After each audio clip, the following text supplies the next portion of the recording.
Hello, my name is Jeremy Stuberidge, and today I will be presenting you with my career presentation project on why I would like to pursue a career in the emergency management career field. This project is for COLL 100 D074 SUM. This slide will provide you with an overview of what I will be presenting to you today.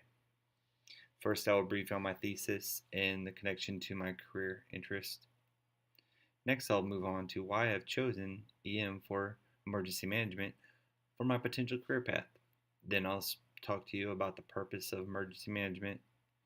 Then we'll move on to where and when can I find this career in action, which will be a YouTube video. Then I will show you 2 job listings from USA Jobs. Then we'll speak on the responsibilities of the job listings. And then we'll talk about the type of training, the type of hours emergency managers will often work.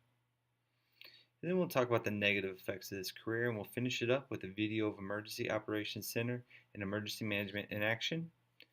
And you will see the citations and conclusions. This slide contains my thesis as to why I chose to pursue a career in the emergency management career. The thesis is as follows. I have chosen emergency management as a possible career because it is an extremely important, growing career field designed to enhance the ability to save lives and property during emergency situations. Now let me speak on how this topic connects to my career interest. I have interest in being an emergency management specialist. I'm currently enrolled in the emergency management program through AMU, and I have a Community College of the Air Force CCAF degree in emergency management, which is equivalent to an associate's degree in the civilian world. Let me speak on why I've chosen this career field. According to the emergencymanagement.org website, emergency management is a fast-growing career field with lots of potential. Next, it is exciting work I've dealt with firsthand during my career in the United States Air Force.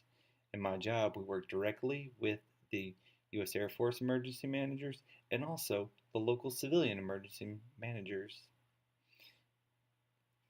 And while we participate in the stand-up of the Emergency Operations Center stand-ups and coordinate recalls, announcements, and actions for real-world situations such as hurricanes and also during exercises.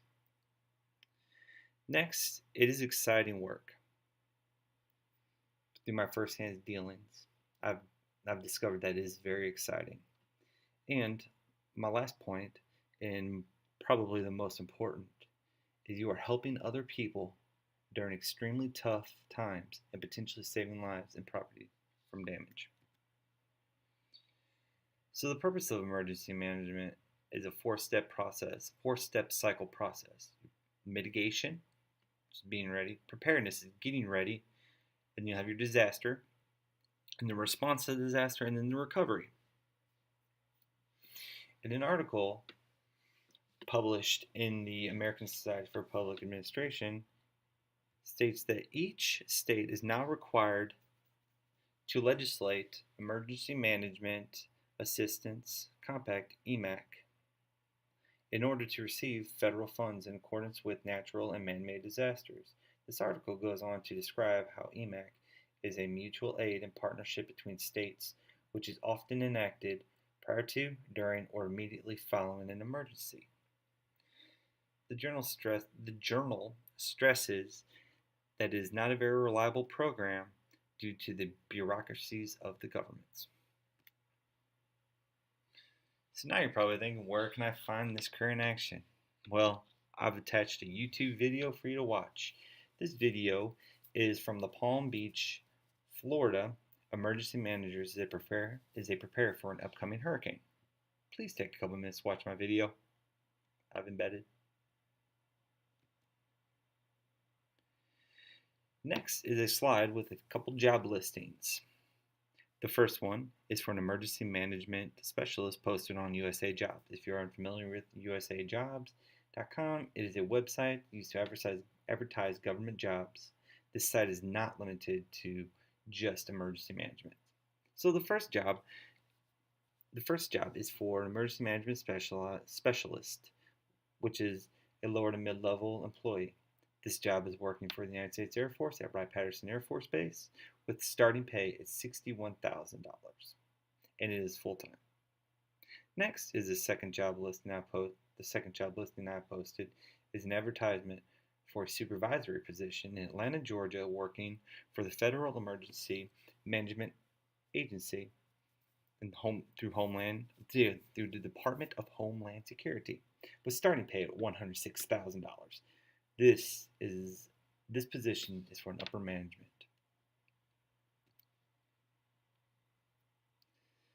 So this next slide is going to be some of the responsibilities for the job listing from Wright-Patterson Air Force Base from the previous slide. Please take a second to look around and see. So as you can see, there are many responsibilities and requirements that are involved in this listing.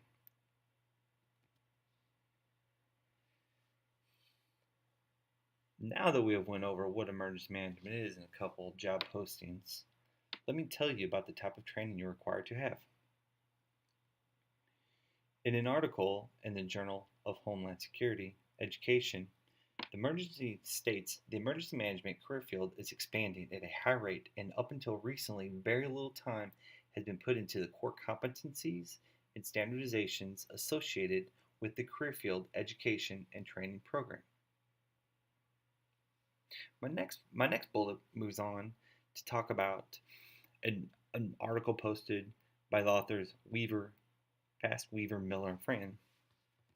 States that among individuals who have been in the career field for some time, they would rather prefer workshops and some sort of specialized on-the-job training to help advance their job knowledge versus academics.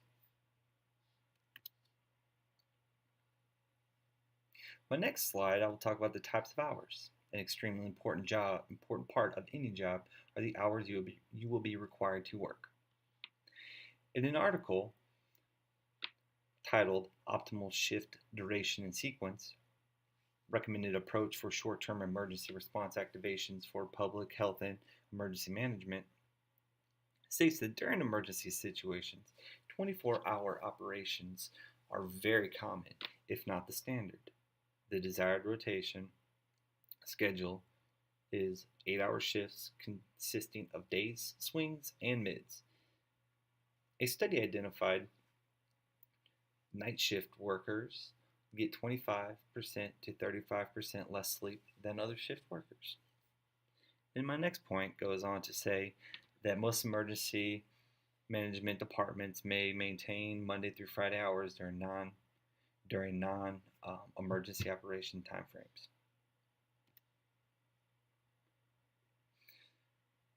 Well, the next slide we will discuss the negatives of the emergency management field. As we all know, every job has its negatives. Emergency management has several. First, it can be very stressful during the preparing for the disaster, the actual disaster, and the recovery portions of the disaster. A study identified workers get 25% to 35% less sleep than other shift workers. When dealing with varying sleep schedules, circadian rhythm, and the member's ability to pass good judgment when lacking sleep must be considered when scheduling the members. Ideally, leaving a member on a set shift for the duration of the shift work is ideal, and not having an individual work more than 10 consecutive mid-shifts is crucial to the success of the disaster or emergency response. This was in an article posted by Burgess. Also, my next bullet is a very important point expressed in an article and from the Journal of Organizational Psychology. Another point area stressed within the article is the importance of not overworking individuals within the emergency operations centers during emergencies, because it may impair the member's judgment. When you add all the negatives listed above, the most important factor you must consider is the time you spend away from your family during response and recovery and during the disaster. Now that we have went over all these points about the emergency management career field, take a few minutes and watch the embedded video filmed during the preparation for the Super Bowl held in San Francisco, California. It will provide you insight as to how the Emergency Operations Center and emergency managers do their jobs. It also displays that the Emergency Operations Center and emergency managers are active regardless if an emergency is ongoing or not.